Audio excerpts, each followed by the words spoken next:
looking forward to Cliff Hodge providing his usual intensity. Last time out, he didn't score a single point and he got into foul trouble. Importante that si Cliff Hodge is able to keep himself ready, available for all 48 minutes because he provides so much energy and intensity sa ball club na to.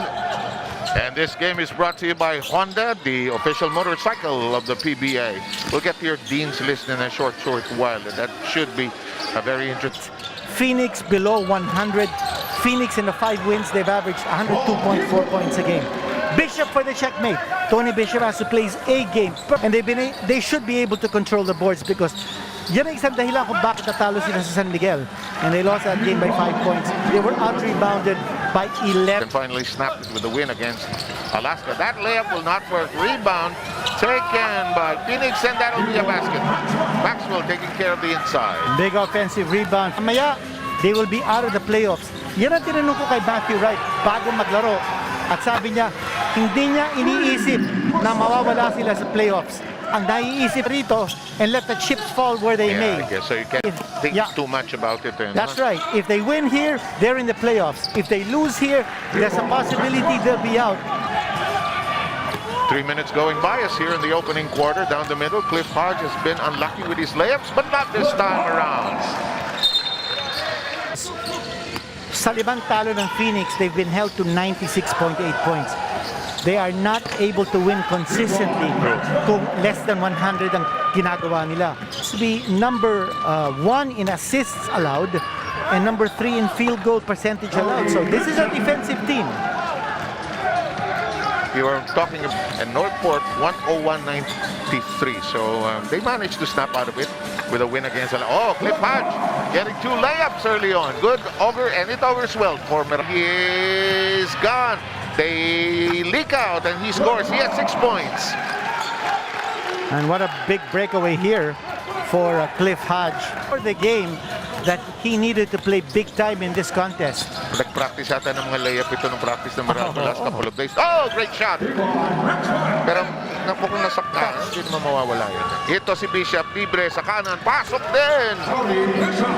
For Phoenix playing with the zone defense, I guess they're conscious of man-to-man. They're playing a zone. Sabi mo nga, they lead in steals. Gusto nila makakuha yung bola to energize their offense. Samantala si Hasol, umasinta, nakaswak. From the outside of that zone. Kanina nakita natin si Sean Magati who takes the shot. Yun. Hindi. Yes, that's Magati. Time out kasi si Chris Porter ang nagumpisa. At ginamit si Chris Porter na import defender. Ito nakakawala. Ito si Cliff Hodge. Naglinis ng layup. There has been a lack of aggressiveness that is so badly needed from him. Kaya naman daw ngayon, ang mentality, lahat ng humarang, lahat ng bumangga, giba. Back to you, gentlemen. I think it's very clear that Coach Topex Robinson is looking to his second unit to be able to contribute and relieve the pressure from his starters. To spread it out. Yeah, because in the last game against Alaska, they only had 8 bench points against 44 for Alaska. Bishop denied access, finds a way, can't get it to fall, rebound being fought for. Cliff Hodge with a scintillating start. He's in double digits already. And Cliff brisker pace being executed by Meralco currently. A lot of young guns on the floor. Black delivers 3 points. To switch, but they just couldn't keep in step. That short staff won't work the first time, and the second serving finds its way home.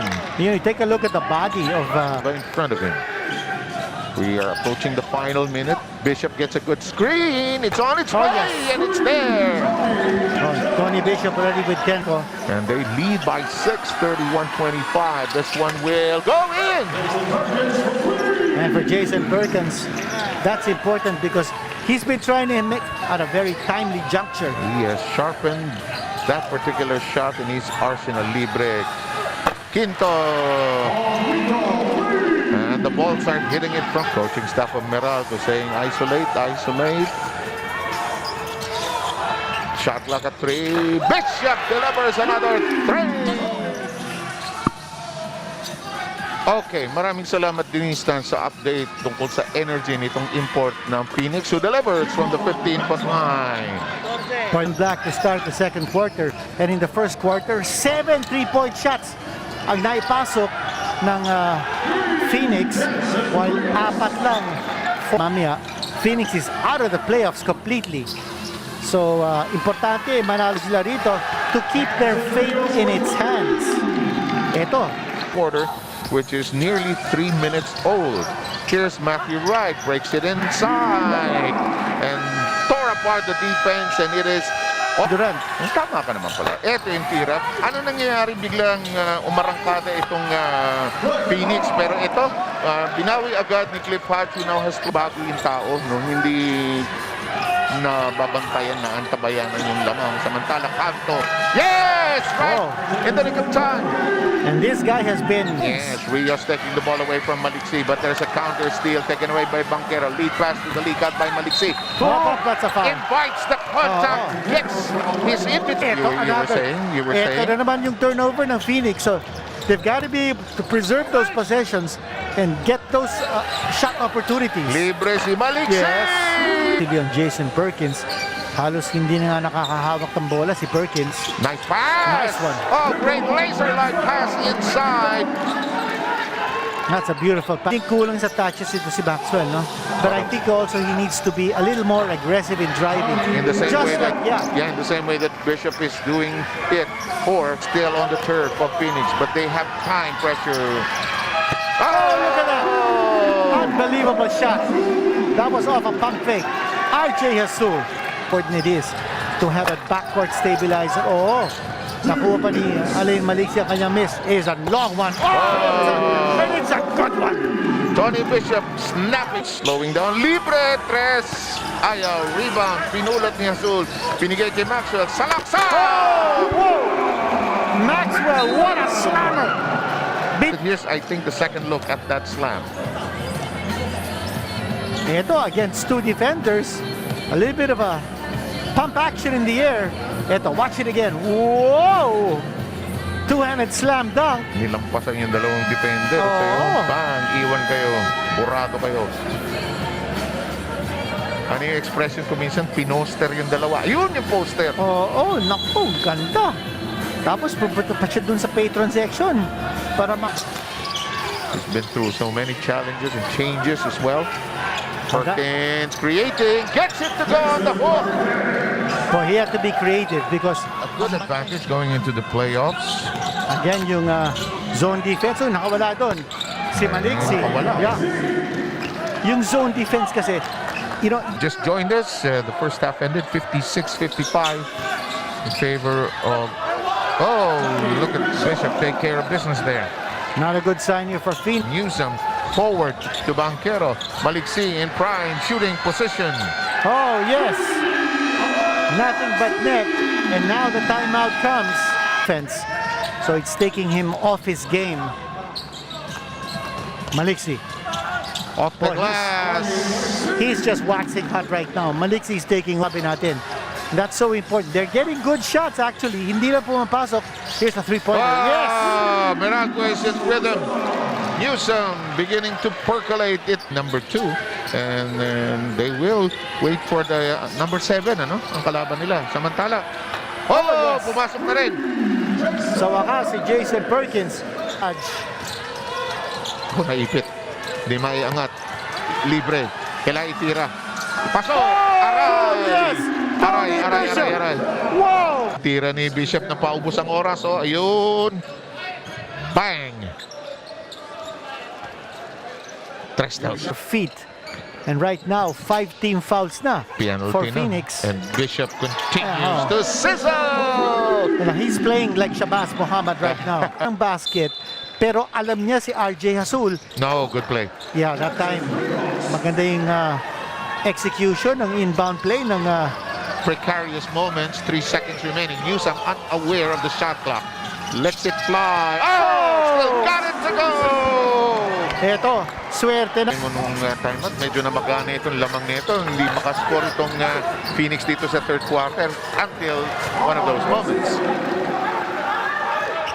attack, pushing hard. Maxwell can't get anything to drop Wala talaga. here in this period. Najeta nga sabi mo, but Bishop on the other hand has exploded. Quinto, who enjoys that spot, Naku naman. delivers and you. Okay, Ang follow, you really got me. yeah, no. Okay, diba? Tapos yung follow-up single nila was all day and all of the night. Don't get Quinito started on that. Oops. Mga kaibigan. Oh, yun. For Meralco in this quarter, and that's giving them not only second chance opportunities but also the momentum. Long three. The last 3 games when Meralco has lost, he hasn't really been his usual self as Jason Perkins. Now, ang taas ng field goal percentage. Oo. At saka yung rebounding. The Oo, rebounding oo. story has been very critical dito, no? Nice Ito shot. nakawala Easy si glass. you're right. Ito si Wright. Zigzagging. Crossover. Ball is lost momentarily. Nakawala. Oh, yes. That's what he was looking for. It is down to 14. Ito nakawala. Here's the getaway. And here's the 2 points courtesy of that dunk. Ito, no? And nag-back off na rin si Cliff Hodge. I mean, what's the point? Ano, mapoposter ako, hindi na. At saka, why to get off the shots? And they're trying to attack it inside. Maliksi with a good fly-by move. Ball against the glass, and Maliksi finds a way. That's 21 points for Some attack, sends it to the side. Banquero, long cross-court pass to Maliksi. Looking for a shooting room. Here comes Banquero down the baseline. tough shot. Pumasok na lalabing oras. 6 minutes and 37 seconds. Unang game pa lang ho natin ito. Right. Yun. Pagka nakakawala yung Maxwell, Pwede natin masabi, no, that there is a looming parity in the PBA. I'm not saying that it's there, but I'm saying it's looming. The fact that so many teams are in the run. good fit for Phoenix. I think it is a good fit. I think the problem really here is the supporting cast ng Phoenix. They're just not getting strong performance in the first half. Ano yung point nun yung sa Dean's List mo, yung less than 100? Ano yung... Yes, yung sinasabi ko na Meralco, they usually win when 89.2. Palagi ko naman, Phoenix is gonna score over 90, but I don't think they're gonna score 100.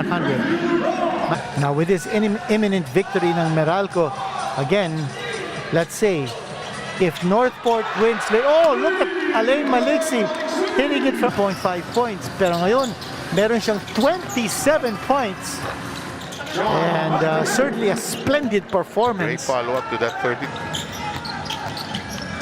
Okay, nothing to do with the quotient now. The players are just looking for their individual stats. And Pasaol gets a That's basket. all. Getting a nice pass.